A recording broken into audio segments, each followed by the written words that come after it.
Hello guys, I'm Kiri. Welcome back to the channel. Today we're gonna talk about a legendary car. The car everyone knows from younger to the older generation. The Japanese Toyota Supra. Especially the car what we have here today is the fourth generation of this amazing car. But why it's amazing and why many people like this car we're gonna find now. In Japanese language, Supra mean above or go beyond. And just by the name you can see the car is special.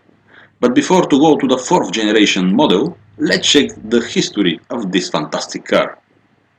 The first generation Toyota Supra was introduced in 1978 and was in production till 1981.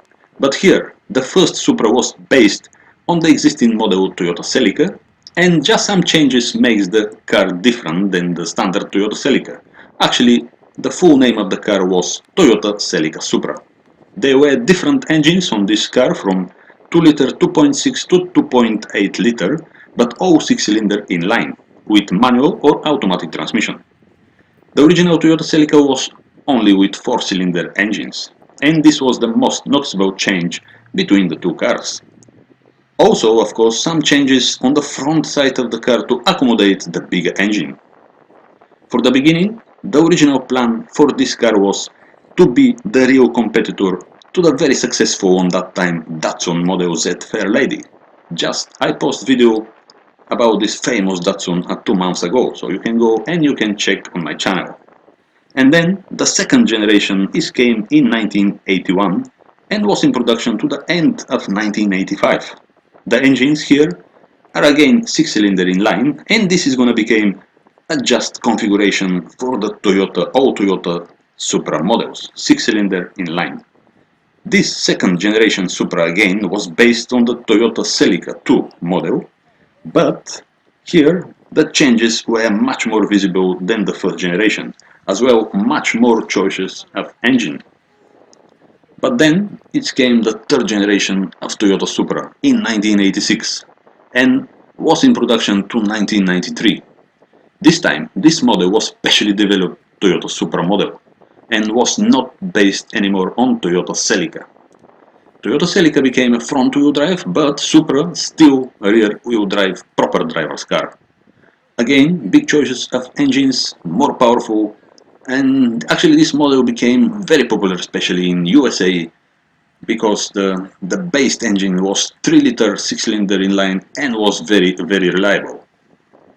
But now we come into the fourth generation Toyota Supra, the car what we have here today. The most famous, the most well-known, the most successful Supra model. Was introduced in April 1993 and the production continued till 2002. This car was based on the 1990 model Toyota Soarer or Toyota or actually Lexus SC. Here the engine is only 3 liters. 2997 cc, so there are no much choices between 2 or 2.5, just 3 liters, 6-cylinder of course inline, and the very famous 2JZ 6-cylinder engines in two versions, actually naturally aspirated and twin turbo. The gearboxes were 3 versions during the production, 5-speed manual W58, very famous as well, is coming from the previous generations Toyota Supra, and the same W58 gearbox is mounted originally in my Lotus XL, because on that time Toyota bought shares from Lotus and they were shared some parts and components. And then the other gearbox was the 6-speed manual Getrack, and of course the 4-speed automatic gearbox for the 4th generation Toyota Supra, mostly for the American and UK market. This car, the 4th generation Toyota Supra, is long 4 meter 520 millimeters, is wide 1810 millimeters, is high 1 meter 275 millimeters. The wheelbase of the car is 2 meter 550 millimeters. But there were a little bit heavy cars, the naturally aspirated cars. The weight was between 1410 to 1510 kilograms, and the turbo cars between 1490 kilograms to 1570 kilograms. So this is near 1.6 ton for sport car. Of course it's a little bit heavy, but how we said the engine is very reliable and very powerful, so was actually no problem for the engine to carry this 1.5, 1.6 tons. We said early about the very famous 2JZ engines, the naturally aspirated engine producing 220 horsepower at 5,800 RPM and 285 Newton meters of torque. The twin turbocharged engine producing 280 horsepower at and 431 Newton meters of torque. Of course, this is for the Japanese market, 280 horsepower, for the US market, 321 horsepower and 427 Newton meters of torque. But for the European market, even more, 326 horsepower at 5,600 RPM and 441 Newton meters of torque. The drag coefficient of the car is amazing as well, just 0.32 for the turbo cars and 0.31 for the naturally aspirated cars, because they don't have that much spoilers and hoop on the... So that's why the aerodynamic is very good for this car, 0.32, 0.31 the drag coefficient. And of course it helps for the performance of the car. So naturally aspirated engine cars, they accelerate from 0 to 62 miles per hour or 100 kilometers per hour for under 6 seconds. And the maximum speed is approximately 240 kilometers per hour. The twin turbo version here, now is the big difference. The twin turbo version from 0 to 60 miles per hour or 97 kilometers per hour, 4.6 seconds. And maximum speed 257 kilometers per hour or 160 miles per hour. The much more loved cars are the turbo ones, and these two turbos actually they're working very smart to avoid any turbo lag. You have turbo boost from 1,800 RPM, and at this RPM you have already as well 407 Newton meters of torque. And then the second turbo boost is coming at 4,000 RPM. So the car was very torquey even at low RPM.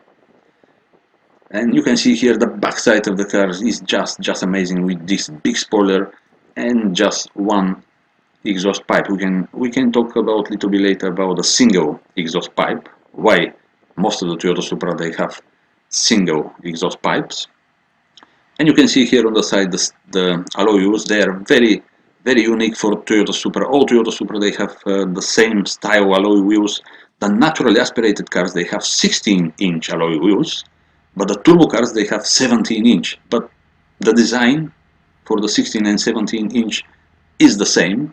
So it's 5-spoke original Toyota alloy wheels.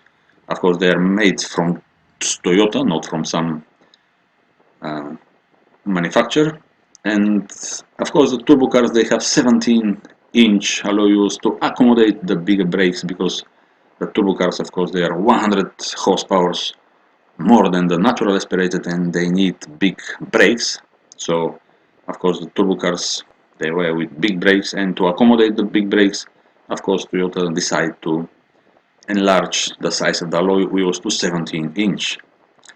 To make the car lighter, they were using many light materials everywhere. For example, the gas tank and the gas lid, they are made from simple plastic, and then the aluminum, they use a lot of aluminum. The hood, the upper suspensions, the targa top even, some engine parts, they are made from aluminum.